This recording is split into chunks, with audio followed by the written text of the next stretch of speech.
ஒரு அழகான இபாதத். ஆனால் நிறைய பேர் அந்த இபாதத்துடைய விஷயத்தில் கவனம் செலுத்துவதில்லை. அந்த இபாதத் மனதுக்கு இனிமையானது, நிம்மதியை தரக்கூடிய இபாதத்தாகும். அதுதான் அல்லாஹுவை நினைத்து அழுவதாகும். நபிகள் நாயகம் ஸல்லல்லாஹு அலைஹி வஸல்லம் அவர்கள் இந்த இபாதத்தை மிக உயர்ந்த நிலையில் அடையாளப்படுத்தி இருக்கிறார்கள். மறுமையிலே மஹ்ஷர் மைதானத்திலே அல்லாஹு தஆலா சூரியனை நம்முடைய தலைக்கு 1 மைலுக்கு மேல் கொண்டு வந்து வைத்து விடுவார். அந்த நேரத்தில் கட்டிடங்கள் இருக்காது, மர நிழல்கள் இருக்காது, தரை கூட மணலாக இருக்க மாட்டாது.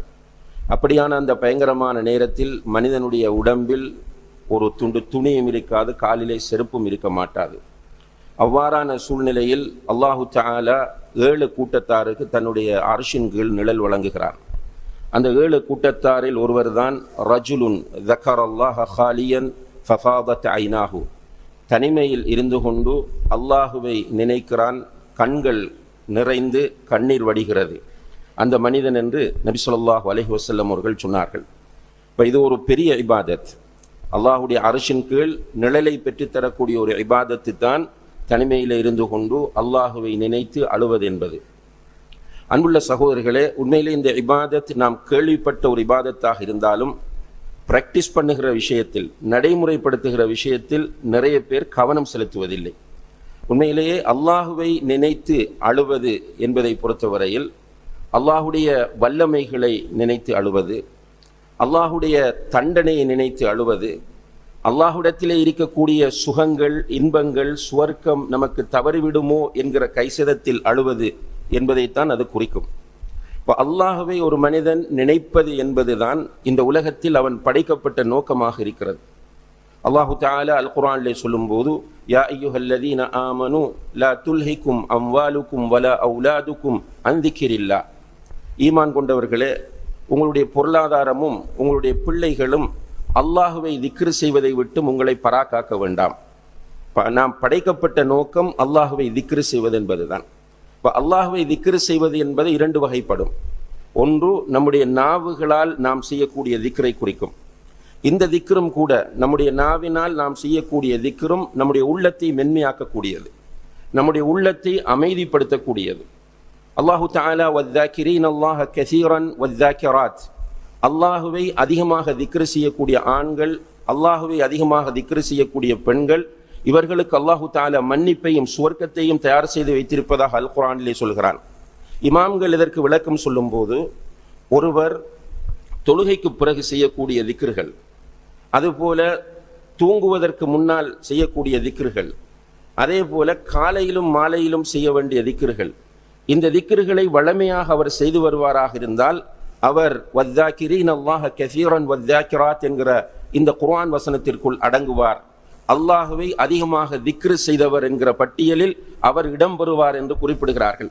இந்த வாயினால் செய்யக்கூடிய திக்ர், ரசூல் ஸல்லல்லாஹு அலைஹி வஸல்லம் அவர்கள் சொல்கிறார்கள், நீ இந்த உலகத்தை விட்டு பிரிகிற போது அல்லாஹுவை உன்னுடைய நாவு திக்ர் செய்வதன் மூலம் ஈரமாக இருக்கட்டும் என்று சொன்னார்கள்.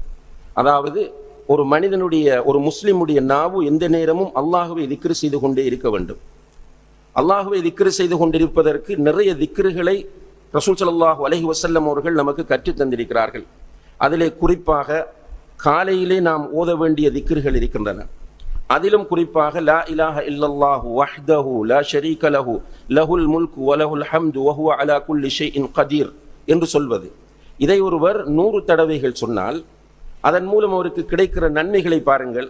ரசூல் ஸல்லல்லாஹு அலைஹி வஸல்லம் அவர்கள் சொல்கிறார்கள், இவ்வாறு ஒருவர் காலையிலே ஃபஜ்ருக்கு பிறகு 100 தடவைகள் சொல்வாராக இருந்தால் அவர் 10 அடிமைகளை விடுதலை செய்த நன்மையை பெறுவார். இரண்டாவதாக அவருடைய 10 பாவங்கள் மன்னிக்கப்படுகின்றன. மூன்றாவதாக 10 அந்தஸ்துக்கள் உயர்த்தப்படுகின்றன. நான்காவதாக அன்றைய தினத்தில் ஷைத்தானிடமிருந்து அவருக்கு பூரண பாதுகாப்பு இருக்கும் என்று நபிகள் நாயகம் ஸல்லல்லாஹு அலைஹி வஸல்லம் அவர்கள் சொல்கிறார்கள். இதோடு சேர்த்து 5வது மிக முக்கியமானது என்னவென்றால், நாம் அல்லாஹுடைய தூதரின் சுன்னாவை ஹயாத்தாக்குகிறோம். இப்படியான சிறப்பு வாய்ந்த ஒரு திக்ர் தான் லா இலாஹ இல்லல்லாஹு வஹ்தஹு லா ஷரீக லஹு லஹுல் முல்கு வ லஹுல் ஹம்து வ ஹுவ அலா குல்லி ஷைஇன் கதீர் என்பது. ஆனால் தெரியும், இதை சொல்வதற்கு நீண்ட நேரம் தேவைப்பட போவதும் இல்லை, இதை புதிதாக பாடமாக்க வேண்டும் என்ற அவசியமும் கிடையாது. ஆனால் நடைமுறைப்படுத்துகிறவர்கள் எத்தனை பேர் என்று கேட்டால் மிக அரிதாக இருக்கும். இவ்வாறு காலையிலே ஓத வேண்டிய திக்ர்கள் நிறைய அல்லாஹுடைய தூதர் கற்றுத் தருகிறார்கள். மாலையில் ஓத வேண்டிய திக்ர்கள் என்று கற்றுத் தருகிறார்கள். தொழுகைக்கு பிறகு ஓத வேண்டிய திக்ர்கள் என்று கற்றுத் தருகிறார்கள். அதுபோல தூங்குவதற்கு முன்னால் ஓதுகிற திக்ர் என்று கற்றுத் தருகிறார்கள். தூக்கத்தில் இருந்து இடையிலே விழித்தெழுந்தால் ஓதுவதற்கு என்று கற்றுத் தருகிறார்கள். அதுபோல தூக்கத்தில் இருந்து எழும்புகிற போது ஓதுவதற்கென்று திக்ருகளை கற்றுத் தருகிறார்கள். இவ்வாறு நம்முடைய நாவினால் சந்தர்ப்பங்களில் நாம் ஓத வேண்டிய திக்ருகள் இருக்கின்றன. இது அல்லாமல் பொதுவான சில திக்ருகள் இருக்கின்றன. உதாரணமாக லா ஹவுல வலா குவத்த இல்லா பில்லா, இது எல்லோருக்கும் தெரிந்த ஒரு திக்ர். இது வாங்கு சொல்லும் போது முஅத்தின் ஹய்யா அலல் ஸலா ஹய்யா அலல் ஃபலா என்று சொல்லும் போது நாம் லா ஹவுல வலா குவத்த இல்லா பில்லா சொல்லுகிறோம். இது ஒரு சந்தர்ப்பம். ஆனால் பொதுவாக ரசூல் ஸல்லல்லாஹு அலைஹி வஸல்லம் அவர்கள் இந்த லா ஹவுல வலா குவத்த இல்லா பில்லா என்கிற திக்ரை அதிகமாக சொல்லுங்கள் என்று சொன்னார்கள். அக்ஸிரு மின் கௌலி லா ஹவுல வலா குவத்த இல்லா பில்லா, லா ஹவுல வலா குவத்த இல்லா பில்லா என்பதை அதிகமாக சொல்லுங்கள். இப்ராஹிம் அலைஹிஸ்ஸலாம் அவர்கள் மிஅராஜ் போன நேரத்தில் ரசூல் ஸல்லல்லாஹு அலைஹி வஸல்லம் அவர்களுக்கு சொல்லி கொடுக்கிறார்கள்.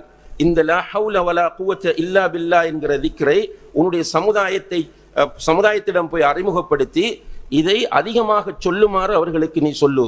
ஏனென்றால் இந்த திக்ருடைய சிறப்புகளை நம்ம பார்க்கும்போது இது கன்சும் மின் குனூஸில் ஜன்னா, சுப்ஹானல்லாஹ், சுவர்க்கத்து பொக்கிஷங்களிலே இது ஒன்று. பாபும் மின் அபுவாபில் ஜன்னா, சுவர்க்கத்து வாசல்களில் இது ஒன்று. கர்சும் மின் கிராஸில் ஜன்னா, சுவர்க்கத்து செடிகளிலே இது ஒன்று என்றெல்லாம் நபிகள் நாயகம் ஸல்லல்லாஹு அலைஹி வஸல்லம் அவர்கள் சொல்லியிருக்கிறார்கள். அப்ப இந்த திக்ருகள் இது எந்த நேரமும் ஓதக்கூடியது. நாம் வீட்டில் இருக்கும்போது ஓதலாம், காரில் போகும்போது ஓதலாம், ரோட்டில் நிற்கும் போது ஓதலாம். லா ஹவுல வலா குவத்த இல்லா பில்லா என்பது அதிகமாக நம்ம பயன்படுத்த வேண்டிய ஒரு பொதுவான திக்ர். அதே போல ரசூல் ஸல்லல்லாஹு அலைஹி வஸல்லம் அவர்கள் சொல்கிறார்கள், கலிமத்தானி ஹஃபீஃபத்தானி அலல் லிசான் ஸகீலத்தானி ஃபில் மீசான் ஹபீபத்தானி இலர் ரஹ்மான். இரண்டு வார்த்தைகள் இருக்கின்றன, ரஹ்மானுக்கு மிக விருப்பமானவை, நாவுக்கு மிக இலகுவானவை, நாளை மறுமையிலே மீசான் என்ற தராசை வெயிட் கூடியதாக மாற்றக்கூடியவை என்று சொல்லிவிட்டு சுப்ஹானல்லாஹி வ பிஹம்திஹி சுப்ஹானல்லாஹில் அஸீம். இதை எதற்கு சொல்லுகிறேன் என்றால், கண்ணியத்திற்குரிய சகோதரர், இதெல்லாம் தெரிந்த திக்ருகள். புதிதாக நம்ம உட்கார்ந்து ஒரு புக்கை எடுத்து ஒரு கிளாஸில் உட்கார்ந்து பாடமாக்க வேண்டிய திக்ருகள் கிடையாது. நம்ம எல்லோருக்கும் பரிச்சயமான திக்ருகள், ஆனால் நம்ம பிராக்டிஸ் பண்ணுவதில்லை. இவ்வாறு ரசூல் ஸல்லல்லாஹு அலைஹி வஸல்லம் அவர்கள் கற்றுத்தந்திருக்கிற இந்த திக்ருகளை சந்தர்ப்பங்களிலும் சரி பொதுவாகவும் சரி அதிகமாக நம்முடைய நாவால் திக்ரு செய்வது என்பது ஒரு வகையான திக்ர். இன்னும் ஒரு வகையான திக்ர் என்னவென்றால், அல்லாஹுவை நாம் அதிகமாக நினைப்பது. அல்லாஹுவை நினைப்பது என்பது மிகப்பெரிய ஒரு திக்ராகும். அல்லாஹுவை எப்படி நினைக்க வேண்டும் என்று கேட்டால், நம்முடைய ஒவ்வொரு சந்தர்ப்பத்திலும் அல்லாஹ் குர்ஆனிலே சொல்கிறான், யذ்குரூனல்லாஹ கியாமன் வ குஊதன் வ அலா ஜுனூபிஹிம். அவர்கள் நிற்கும் போதும் அல்லாஹுவை நினைப்பார்கள், இருக்கும் போதும் அல்லாஹுவை நினைப்பார்கள், படுக்கும் போதும் அல்லாஹுவை நினைப்பார்கள். சுப்ஹானல்லாஹ். இதனுடைய அர்த்தத்தை பற்றி பேசுகிற சில தஃப்சீர் ஆசிரியர்கள் சொல்கிறார்கள், இப்ப நிற்கும் போது ரோட்ல நிற்கிறோம், ரசூல் ஸல்லல்லாஹு அலைஹி வஸல்லம் அவர்கள் சொன்னார்கள், ரோட்ல நிற்காதீர்கள். சுப்ஹானல்லாஹ். தெருவிலே நீங்கள் நிற்க வேண்டாம், வீதிகளிலே நீங்கள் நிற்க வேண்டாம். அப்படி நீங்கள் நிற்க வேண்டி ஏற்பட்டால் வீதிக்கு கொடுக்க வேண்டிய ஹக்கை நீங்கள் கொடுக்க வேண்டும், தெருவுக்கு கொடுக்க வேண்டிய ஹக்கை நீங்கள் கொடுக்க வேண்டும். இப்போ ஒருவர் தெருவிலே நிற்கும் போது அல்லாஹுவை நினைப்பது, அல்லாஹுவை நினைப்பது எப்படி என்றால், ரசூல் ஸல்லல்லாஹு அலைஹி வஸல்லம் அவர்கள் ரோட்ல வெட்டியாக நிற்பதை தடை செய்திருக்கிறார்கள். அப்ப நான் நிற்கக்கூடாது என்று ஒருவர் நினைக்கிறார் என்றால் அல்லாஹுவை அவர் திக்ர் செய்கிறார். இல்லை, நான் நிற்க வேண்டிய ஒரு தேவை, ஒரு பஸ்ஸுக்காக காத்திருக்கிறேன், ஒரு நண்பரை காத்திருக்கிறேன், ஒரு தேவைக்காக நிற்கிறேன் என்று சொன்னால் வருகிறவர் ஒருவர் சலாம் சொல்லுகிறார், பதில் சொல்லுவார். ஏன் பதில் சொல்லுவார் என்றால், பாதையில் நீங்கள் நின்றால் பாதைக்குரிய ஹக்கை கொடுங்கள். பாதையில் உள்ள ஹக்குகளிலே ஒன்றுதான் யாராவது சலாம் சொன்னால் அவருக்கு பதில் சொல்வது. அதே போல பாதையிலே நிற்கிறோம், முன்னால் பெண்கள் போகிறார்கள், பார்வையை தாழ்த்தி கொள்வது, இதுவும் பாதைக்கு கொடுக்க வேண்டிய ஹக். இதை அல்லாஹுவை நினைத்த நிலையில் அவர் செய்ய வேண்டும்.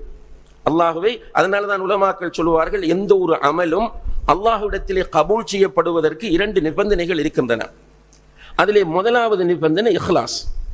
இஹ்லாஸ் என்றால் என்ன? அல்லாஹுக்காக, அல்லாஹுடைய திருப்திக்காக, அல்லாஹுடைய நேசத்தை பெறுவதற்காக என்று அந்த அல்லாஹுக்காக என்கிற உணர்வோடு செய்வது முதல் நிபந்தனை.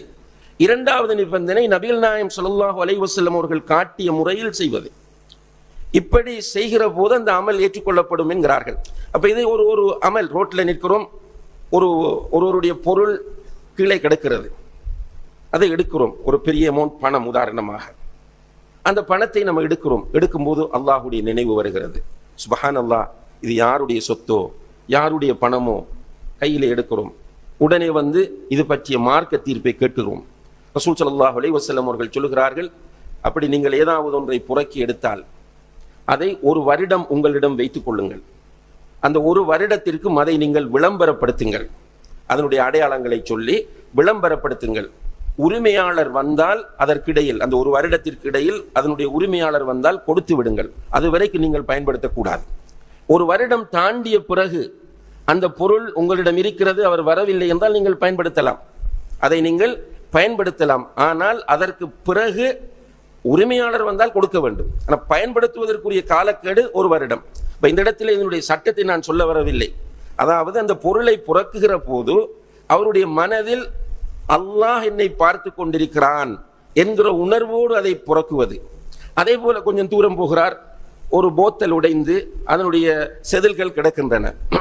நினைக்கிறார், இதை நாம விட்டுட்டு போனால் யாருடைய காலிலாவது குத்திவிடும்.